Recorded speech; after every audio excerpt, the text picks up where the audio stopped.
चला, आज फार दूरवरच्या नाही, ठाणे मुंबईपासून तसं म्हटलं तर जवळच्याच एका सफरीवरती निघालोय. परंतु त्यात थोडं नाविन्य आणि थोडा रोमांच असणार आहे. नमस्कार, मी रवींद्र पोखरकर. मी राहत असलेल्या ठाण्याहून निघालोय मुंबईच्या दिशेने आणि या सहलीत माझ्यासोबत आहेत आणखी 4 चौघी.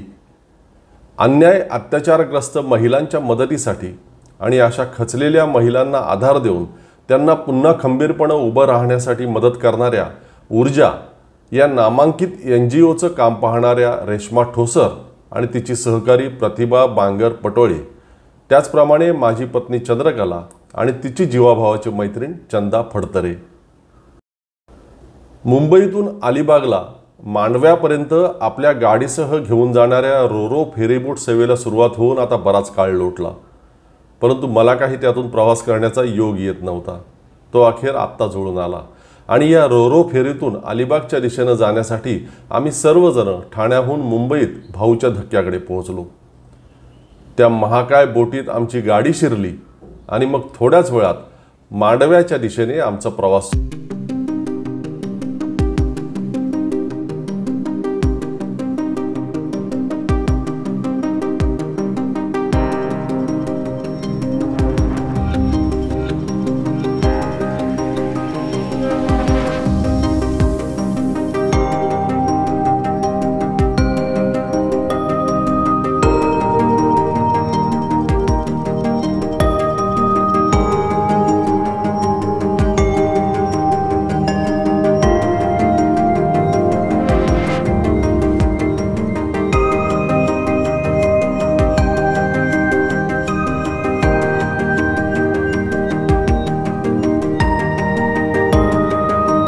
शनिवार असल्याने बोटीवर लोकांची प्रचंड गर्दी होती. तब्बल 150 गाड्या आणि 500 माणसं वाहून नेण्याची या बोटीची क्षमता आहे. त्या पूर्ण क्षमतेने त्या दिवशी बोटीचा प्रवास सुरू होता. आकाश अधूनमधून ढगाळलेलं असल्याने डेकवरही फारसं ऊन लागत नव्हतं. उलट भन्नाट वाऱ्याचा आनंद लुटण्यासाठी आतमध्ये एसीत बसण्याऐवजी बाहेर खुल्या डेकवर थांबायलाच आम्ही सर्वांनी प्राधान्य दिलं. फोटो, सेल्फी, व्हिडिओ रील असं सगळ्यांचं सुरू होतं. साहजिकच होतं म्हणा ते. असं लोकेशन वारंवार काही मिळत नसतं ना. आम्हीही अर्थातच त्या सगळ्यामध्ये सहभागी झालो.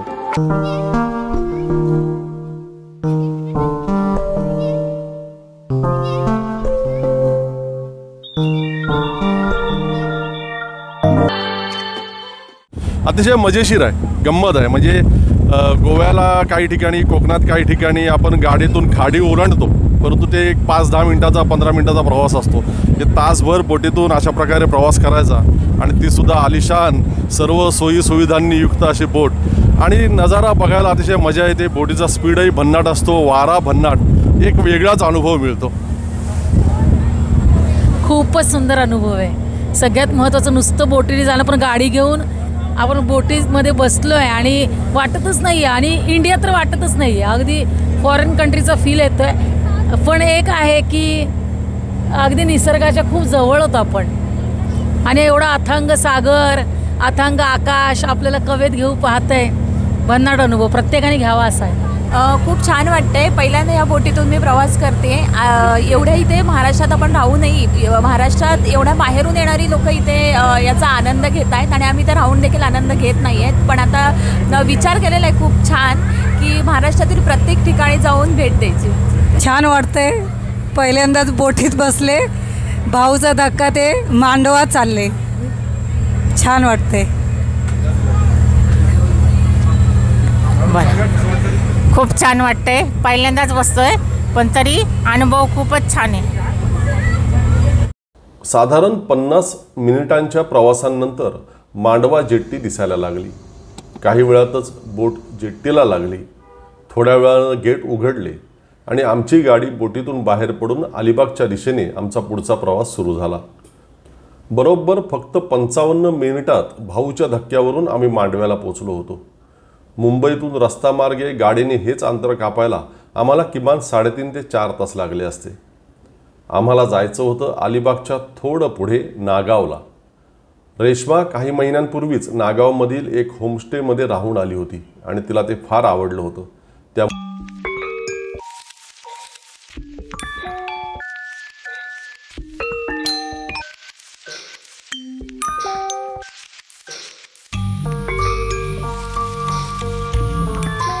ठिकाणी बॅगा टाकल्या, काही वेळ आराम केला, मग फ्रेश झालो आणि आम्ही सर्वजण पोहोचलो नागावच्या समुद्र किनाऱ्यावर. पावसाळा तोंडावर आल्यानं पाणी गढुळलेलं तर होतंच, परंतु काहीसं तेलकट आणि काळपट असल्याचंही आमच्या निदर्शनाला आलं. त्यामुळे पाण्यात भिजण्याचा विचार रद्द करून तिथे असलेल्या वॉटर स्पोर्ट्सचा आनंद घेण्याचं ठरवलं. सोबतच्या 4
यशप्रदा हॉलिडे होम अलिबाग मुरुड रस्त्यावरती नागावमध्ये रस्त्याला अगदी लागूनच आहे.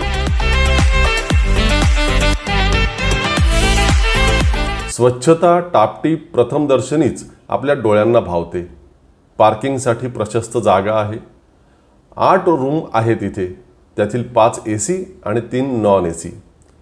पुढच्या बाजूला छोटंसं लॉन, त्यातील राधाकृष्ण, हिरवाई सगळंच अतिशय सुंदर. आणि मागच्या बाजूला गेल्यावर तर आणखीनच बहार. केळी,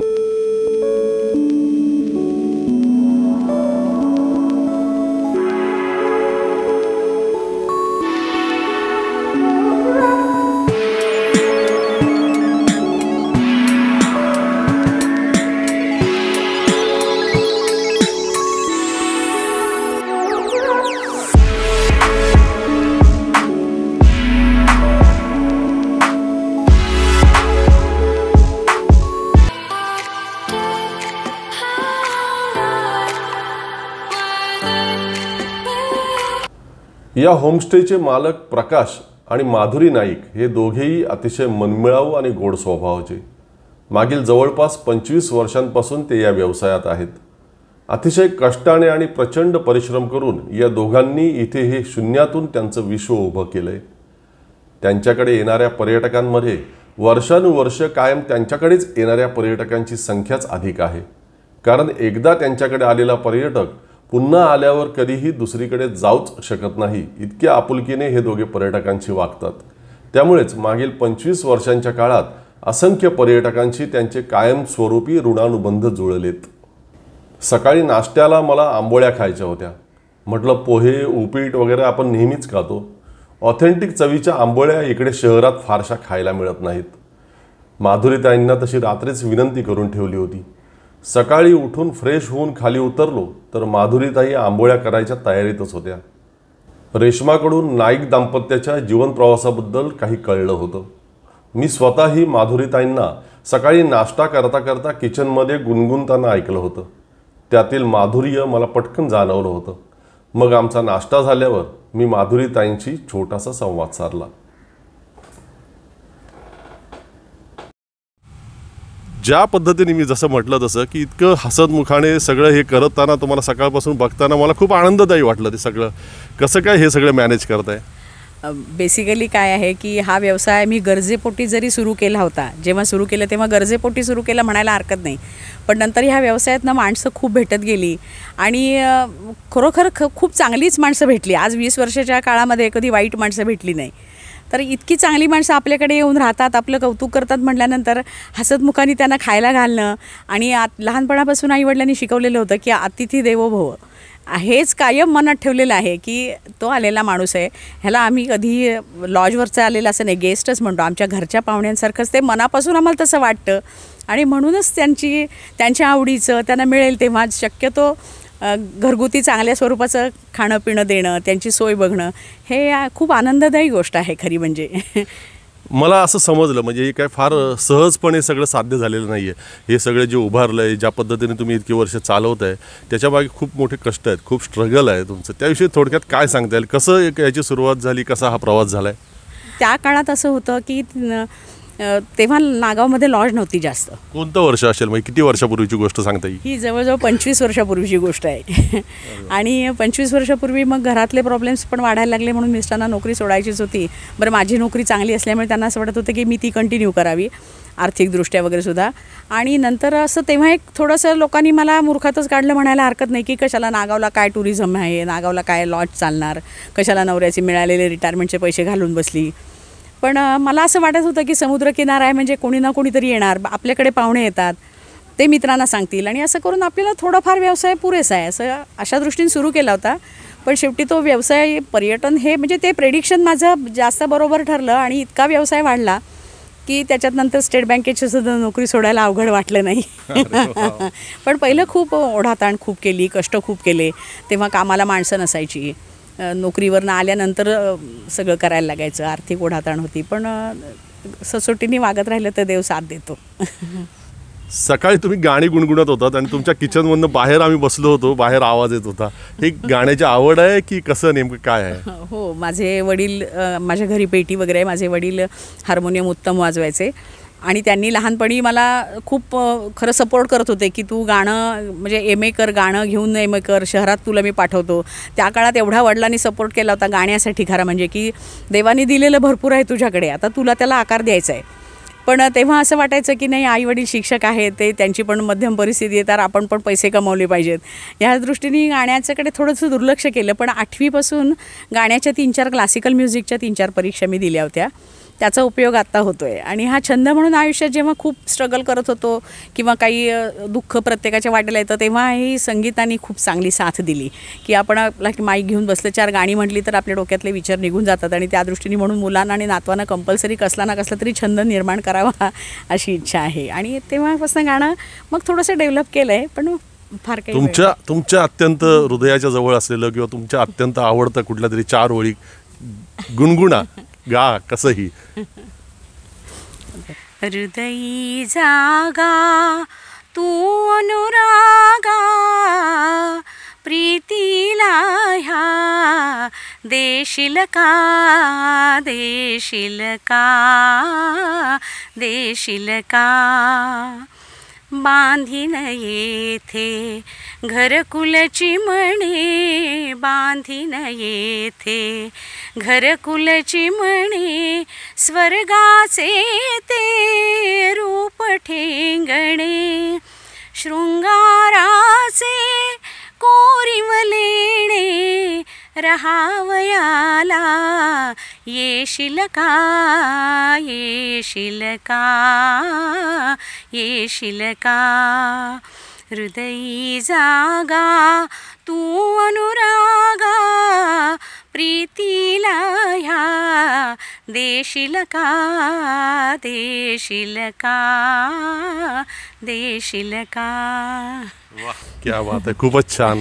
हे असं सगळं आहे म्हणजे इथे राहण्यासाठी येण्यामागे रेश्माने जे सुचवलं आणि खरोखर आम्ही आनंदित झालो त्याची अशी वेगवेगळी कारणं आहेत.